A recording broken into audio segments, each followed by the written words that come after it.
بسم اللہ الرحمن الرحیم۔ علامہ عبد الرحمن الشافعی رحمۃ اللہ تعالیٰ علیہ نے لا حول ولا قوۃ الا باللہ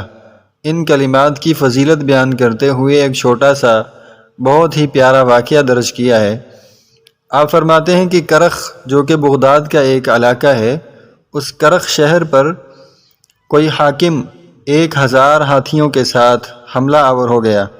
لشکر جو تھا وہ ہاتھیوں پر تھا، اس لیے شہری مقابل ہوئے مگر ہاتھیوں کے باعث وہ مقابلہ نہ کر سکے۔ انہی میں سے ان شہریوں میں سے کسی ایک اللہ کے ولی نے لا حول ولا قوۃ الا باللہ العلی العظیم ان کلمات کا وظیفہ شروع کر دیا، جس کی برکت سے دیکھتے ہی دیکھتے ہاتھی باغ کھڑے ہوئے، ان کی زنجیریں کٹ گئیں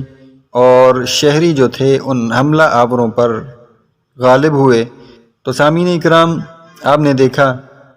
ایک چھوٹے سے واقعے سے ہمیں ایک بہت بڑا سبق ملتا ہے کہ جتنی بھی بڑی مصیبت ہو، جتنی بھی بڑی آفت ہو، جو بندہ ان کلمات کو اپنا وظیفہ بنا لیتا ہے، ہر وقت ان کلمات کا ورد کرتا ہے،